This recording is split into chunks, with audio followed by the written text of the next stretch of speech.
Eu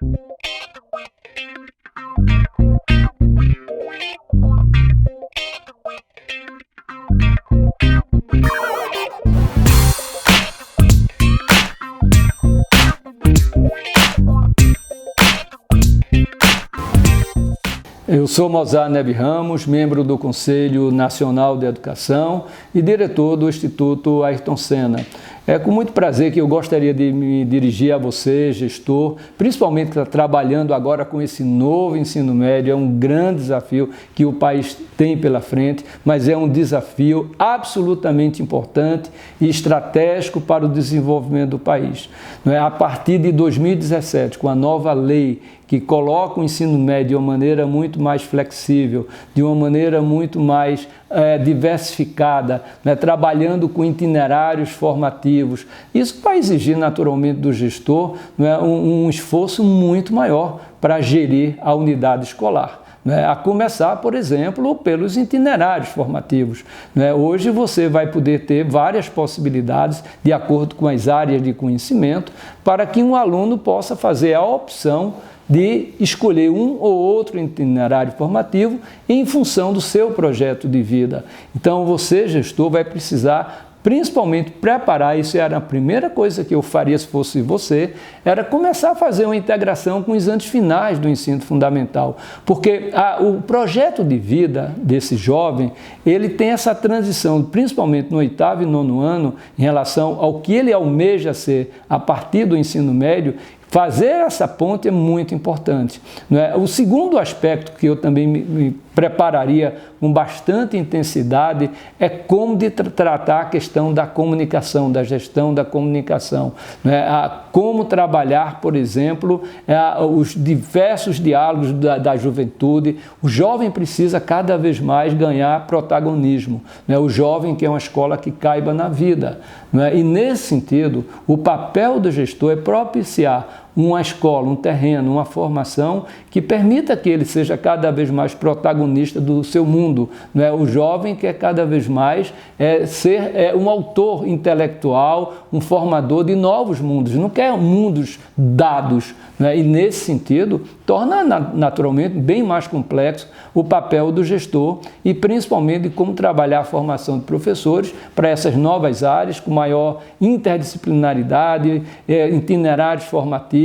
Então isso vai exigir também de sua parte, gestor, que procure realmente dialogar cada vez mais com a comunidade, com os jovens, com os professores, mas também com a comunidade mais ampla da escola, de tal maneira que a gente tenha um ensino médio capaz de preparar essa juventude não só para ingressar no ensino superior, mas principalmente fazer com que esse jovem, ao concluir o ensino médio, esteja apto a desenvolver os seus sonhos, o seu projeto de vida. Então isso não é simples na prática de se fazer em apenas 3 anos da vida desses jovens, mas são o que nós temos que fazer. E eu acredito que se você se preparar, dialogar, cada vez mais trabalhar em cima de competências que mostrem que na prática isso possa ser efetivado para o desenvolvimento pleno dos nossos jovens, porque a educação que eles vão precisar não é somente nos aspectos cognitivos, é também em outros aspectos chamados socioemocionais. Por exemplo, o jovem, para fazer esse protagonismo, de ter o seu projeto de vida desenvolvido, ele vai precisar desenvolver competências como trabalhar em equipe, resolver problemas complexos, trabalhar em mecanismos que promovam criatividade, pensamento crítico, então comunicação. Então tudo isso aumenta naturalmente a complexidade da gestão escolar, porque vai precisar de uma nova pedagogia, um novo ambiente de formação e de aprendizagem e que o ensino a ser oferecido passa naturalmente por uma boa gestão. O gestor é o técnico desse time aí que tem o papel de organizar toda a escola de tal maneira que ela funcione de maneira adequada e de preparar esse novo jovem para esse novo ensino médio e os seus professores. Eu acho que o que muda e o que faz a grande diferença é o professor, a qualidade desse professor. Então, preparar esse professor, a Base Nacional Comum Curricular do Ensino Médio, na prática precisa ser posta em prática, trabalhar mais por áreas de conhecimento. Então, é um trabalho que está posto aí quantos itinerários vão poder ser oferecidos, né? Então isso vai ser um trabalho também de colaboração.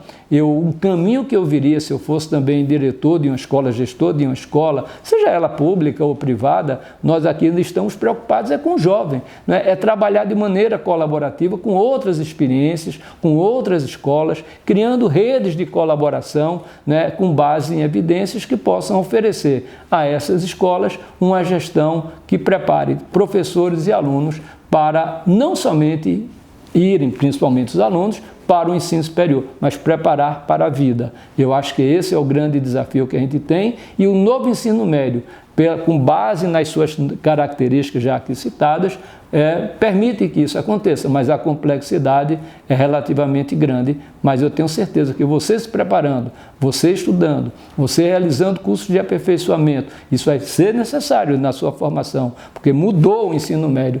Vamos conseguir ter uma escola de ensino médio que não seja essa que nós temos aí, em que quem termina o ensino médio hoje, de cada 100, só 9 aprenderam o que seria esperado em matemática. Em língua portuguesa, só 29. Sem falar aqueles alunos que, a cada minuto, um jovem abandona o ensino médio nesse país. Temos que mudar essa realidade para ter um outro país e, principalmente, um jovem que possa realmente se identificar com a escola em que ele estuda e que realize o seu projeto de vida.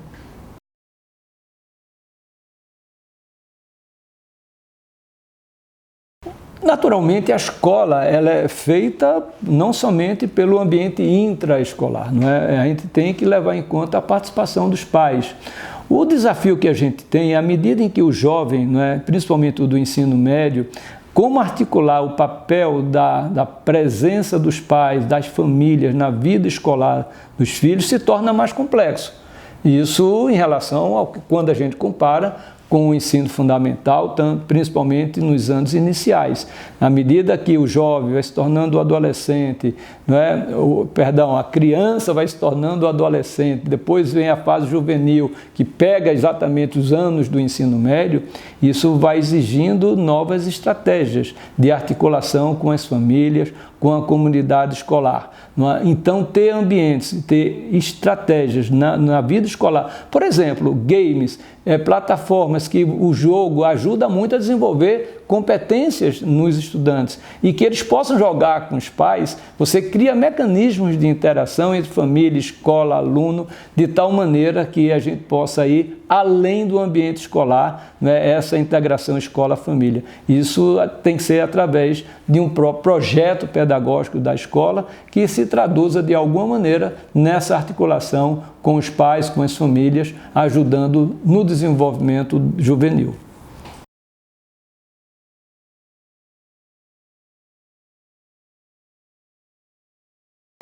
Bom, nós estamos passando por uma fase de transição. A transição, para mim, não significa crise, ao contrário, é uma grande oportunidade de se criar novas possibilidades de formação. E óbvio que os pais, por exemplo, quando eles colocam o filho numa escola, principalmente lá no ensino médio, que é a última etapa da educação básica, antes dele eventualmente ingressar no ensino superior ou no mundo do trabalho, principalmente nesse novo ensino médio que permite essa possibilidade de uma maneira muito mais concreta, com base no 5º eixo que foi proposto para o ensino médio, a gente precisa entender que, além dos aspectos cognitivos, que são muito importantes, uma educação integral é que tem que ser efetivamente oferecida para desenvolver não só os cognitivos, os aspectos cognitivos, mas também os aspectos sociais, emocionais, e quando esses aspectos, esse segundo aspecto, são efetivamente realizados no ambiente escolar, promovidos mediante uma educação integral, o impacto é muito grande no aspecto cognitivo e, portanto, em maiores chances dele ingressar, seja no mundo do trabalho ou no ensino superior. Precisamos dar um desenvolvimento que promova uma educação plena para os nossos jovens e prepará-los para a vida. Então, nesse sentido, o Enem é uma das referências.